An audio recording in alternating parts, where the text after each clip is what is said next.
with A. Williams on Metal Ops TV. So first, I would like to express my gratitude to you for accepting this interview. It's very wonderful. So thank you very much. No, you're very welcome. Thank you. It's lovely to do. It's lovely to do interviews with everybody, but it's especially nice to do interviews with people from different countries, and France is one of my favorite places to play. So I'm very excited. Thank you. Very nice, very nice. Well, my first question is very simple. I think we certainly get something mystical or mysterious, but why this title of Solstice for your new album? This record for me is a collection of songs that deal with love and loss and all of the kind of complicated gray area in between those two extremes. And I often feel like I'm on a journey between one of those two, you know, very slowly, often kind of emotionally shifting how I feel about things. And I feel like there's a really nice parallel between those two extremes that we all experience. And the solstices of the year, you know, the warm and the cold, you cannot have one without the other. And I feel like often you don't really realize you're making that journey until suddenly you wake up and you go, hey, hang on, I feel a bit better today, you know? And I just feel like there's a nice parallel there. Yeah, okay. So we're gonna speak about the lyrics a little bit after, but there are many post-rock parts on your new songs, and you did your collaboration with the Japanese band Mono in 2019 for the track Exit in Darkness have a major influence on your work, or I was aware of Mono before doing that collaboration, and aware of, you know, kind of post-rock as a larger genre. But really, I hadn't tried much to make music like that. I listened to it, but I hadn't really tried. And I always find it really therapeutic to make music like that. So there has been a gradual, you know, build of the amount of that stuff that's in my music, because I love it. And I feel like just because I am a singer, you know, and I write verses and choruses, it doesn't mean that I can't also have those things. Like, you don't have to just do one thing. So it's been a fun thing to explore more on this record. Yeah. Okay. And do you imagine future collaborations with other post-rock bands? I'd love to. I mean, I don't say no to a lot, you know. I love working with people. It's a really enjoyable experience. And I think it's an interesting one for Mono to have been the person that they chose to give their music a voice was an interesting experience, and also a real honor, because when you have post-rock bands who really don't deal with singing and it's all instrumental, you are giving a definite emotion to the music by putting text on, which they don't do. Do you know what I mean? And a lot of these bands, it's all very metaphorical. The meaning is as much what you create as a listener for yourself as what they may have been writing about, you know, but there's nothing definite. So it was a real honor to be given that responsibility, and I'd be very happy to do that for somebody else too. Okay. And for example, which band? Which band? Oh, that's tricky. I don't know. I would really like to work with a band like Russian Circles, maybe. That would be a lot of fun. I know it's a little bit less traditional post-rock, but I mean, I love working with I love everybody. This is my problem. This will destroy you as well. I would love to do that. Young Mountain's one of my favorite records. So yeah, an opportunity to work with them as well would be pretty amazing. Okay. Tell me, so your new album Solstice is gonna be released the 5th of June. Yep. But I don't have any information about the musicians who worked on this new album. I guess there are some new musicians. The musicians who worked on the album are the people who play live with me. So Wayne Proctor, my drummer live, is on the album as well, and Matt DeBerg Daly was performing some guitar and some bass, and he produced the record, so he did a bit of everything. And then I did all the singing, a lot of the guitar, all the cello, most of the piano and keyboards. So really, it's just the three of us on there. Yeah, okay. You say it's Matt who produced the album, no? Yes. Yeah. Tell me, before it was your Yeah, husband, it's a new no? thing. We Yeah, it's a new thing, changed yeah. how. No, for this record, it's just been a really great opportunity to change a lot of things Okay. about how the process worked. And I've worked with Matt since the very beginning in one way or another on stage, but we've never sat down and made music together before. And yeah, I mean, it was a really, sometimes with someone you just know it's going to work, and it was just a real treat to be able to take my music. And we spent a lot longer on certain aspects of it that I had before, and it was really nice just to luxuriate in the process together and to try stuff out and to have someone who is willing to push you into trying things, but also who you trust when they say, no, don't do that, that's bad. you Yeah, know, you yeah, need yeah. someone who you trust to say no sometimes. And I think that was Okay, really yeah, good. excellent. Okay, and as often the new songs are like melancholic, or we have sadness too. Yes. But however, I think we can see a moment of hope with the song "Breath." No, Yeah, you, you, it's not. you, Please carry on. no, yeah. You are talking about peace, hope, serenity in this song. No? Yeah, absolutely. I think it's not all misery, there's a lot of optimism in these songs, even if it's just a very small piece. Like there is an element of trying to find yourself, trying to improve yourself, trying to better your situation and better how you're dealing with something. And that comes through, I think. It's not all just an exploration of misery. There is obviously some of that, but it is as much an exploration of trying to figure out how to fix things as it Oh, is going, hey, this is hurting me. It's like, okay. well, this is hurting me, but how can I fix it? What can I do about it? And it's as much about that, I think. But yeah, okay. But precisely, yeah.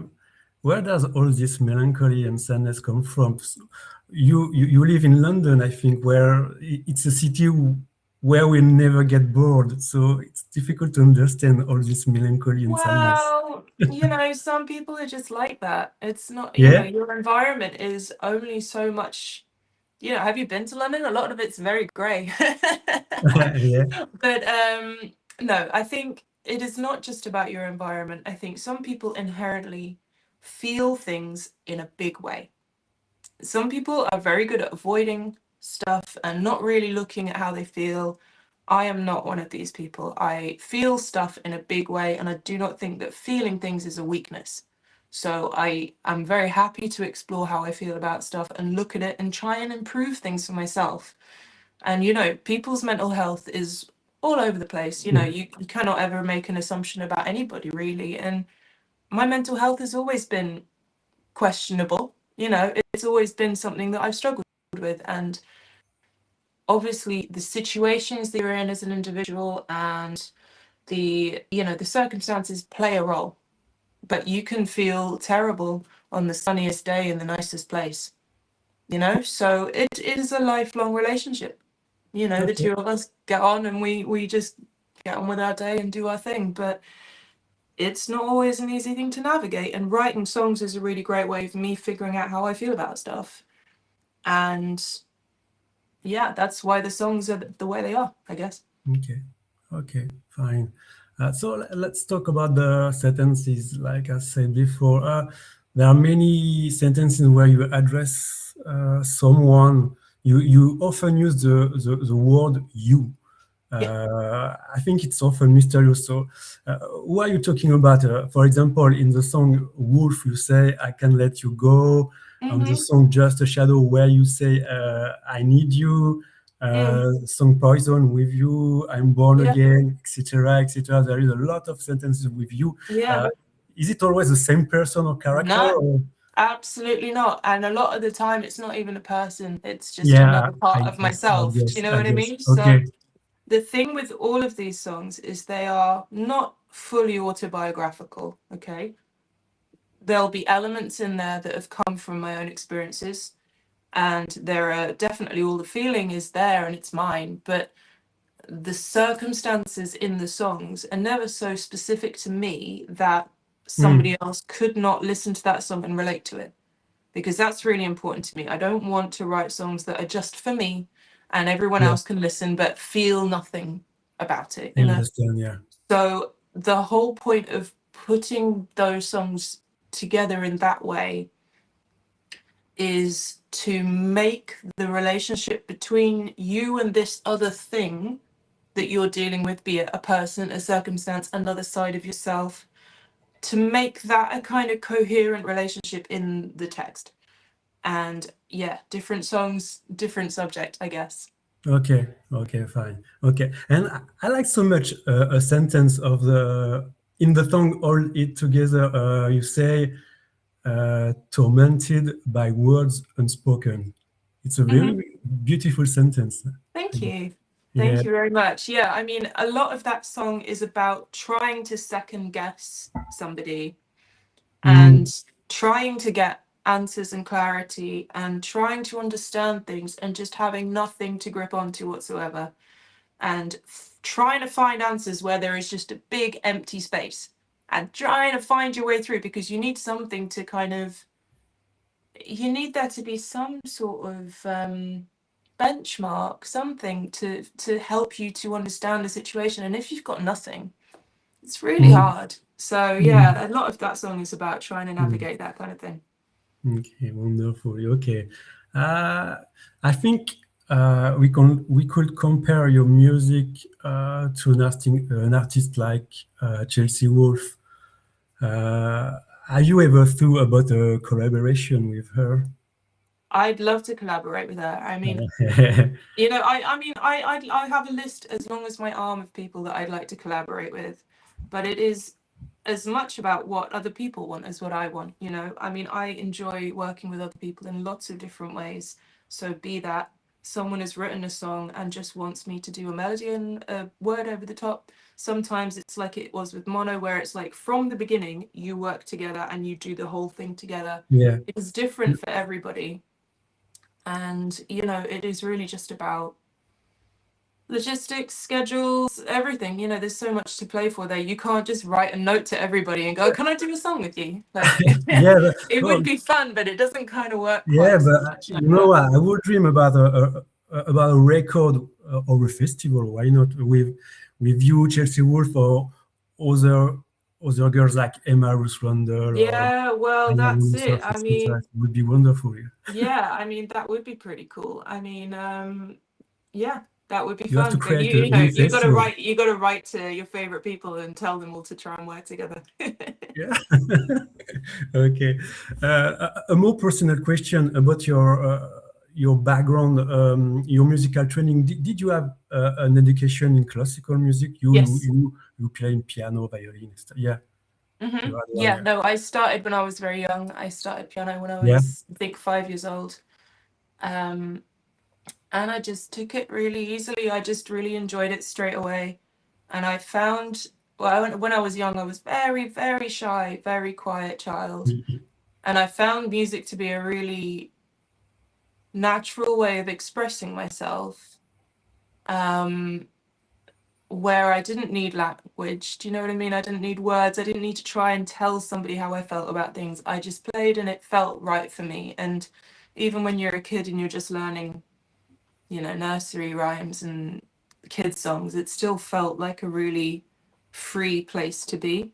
And so as I grew up, I learnt more instruments, and I never really considered trying to do anything that wasn't music, because it just felt like the most natural thing in the world for me. And I never trained to do anything else really. I just never thought about it really. I just kind of continued. So all the way through school and high school, university, I studied music, was the subject for me. Did 2 degrees in classical music and worked as a classical cellist for a long time before trying to write songs for myself. I just never really thought to do it. I was very happy playing for other people, playing in larger ensembles, very, very happy to be a smaller cog in a bigger machine, you know? and Yeah. had never imagined being at the front in the middle with the light on me. No, God, no. So that was an interesting shift that I did not anticipate at all. And I started writing songs as a way of teaching myself the guitar. It was simple as that. I didn't really expect anyone to hear any of it or to sing in front of other people. No way. And yeah, gradually, I guess I got more confident and I thought maybe these songs are okay. Maybe I should try and do something with them, show them to people. And that's now I'm here, Okay, fine. You know what? I read on the Kerrang magazine, which is very popular, about your music. They write typically spell binding. What do you think about that? I think it's a really interesting, it's an interesting observation, but I think it's funny because when I do live shows, you can see that people are brought into the world and they stay there for the whole show. And it's interesting to watch because my shows, I try to keep it they feel quite intimate, even though the venue may be big or small, that doesn't matter. The lights are low, it's quite smoky. We try and have it to be quite kind of atmospheric. And then you come on stage and you start to build this little world with people. And people are brought in, so they kind of forget what's going on outside. They forget if they've had a bad day or if they've got bills to pay today, or like that all just gets left at the door. And I don't do anything deliberately to enable that to happen, but people come and it's just like they take a load off and they're just in this little kind of trance-like kind of slow-mo environment with me for an hour, and they just stay with me for the whole thing. And it's a really beautiful thing that people basically come and just feel whatever that is for them today and feel comfortable and safe to do that in this environment and are drawn in and keep the attention for the whole time is really lovely. And it's not something I think anyone could have done deliberately. It is just how it's happened, and it's really great. So I don't mind that at all, but I think it's representative of what happens at a live show, which is really nice. Okay, and also with audience of metalheads. Yeah. You played in France 2 years ago at the Motoculture Festival, I think. Yeah. And Hellfest as well, same thing. I remember doing an interview with someone and they said, "What do you feel like being the light relief at Hellfest?" And I thought, well, to be honest, not everyone wants to be shouted at for 3 days. It's not a bad thing to have something a little softer. And I mean, not my whole set isn't quiet, but in comparison to everybody else, I guess it is. And you know what? It's nice. The audiences are so varied. Yes, you get plenty of, there's a huge variety, but there are definitely a lot of metalheads who come to these concerts. And there's enough in what I do that keeps them interested. And I think sometimes it's nice to just have that opportunity to just for sure, feel stuff and let go and feel however. And there's nothing wrong with enjoying lots of different kinds of music. I listen to loads of stuff, so there's nothing. It's not like if you like metal, that's it. You can't go anywhere else. Like, plenty of things to do, plenty of bands to see. Okay. Oh yeah. But you are not coming. You are not coming in France this year, no? I didn't see any concert planned. Oh. We've just been to France. We were in Paris and Toulouse. Oh yeah. Oh, Toulouse. In January, February. But we don't have any festivals planned. Okay. Yeah, there aren't any festivals planned, I don't think. Unless something comes in that I don't know about, then I'm not sure when we'd next be in France. Okay, fine. Okay. So I got in. It's okay for me. So I would like again say thank you. Thank you very much for having me. Here for Metal Obs TV, and the viewers will be so happy to see you on interview. And thank you. Ones too, well, thank you so much, my friend. I appreciate it very much. It's lovely to chat to you. Thank you. Me too, and it was wonderful. So thank you very much. So the new album of A.A. Williams will be released in the 5th. No, the 5th. Yeah, that's right. June. on RPM. Yes. RPM. RPM, yeah. So let's have a look of that. And thank you very much. Thank you. And have a good night, and see you maybe on the team. I hope so. I hope so. Okay. See you soon, my friend. Thank you very much. Thank you very much. Bye-bye. Bye.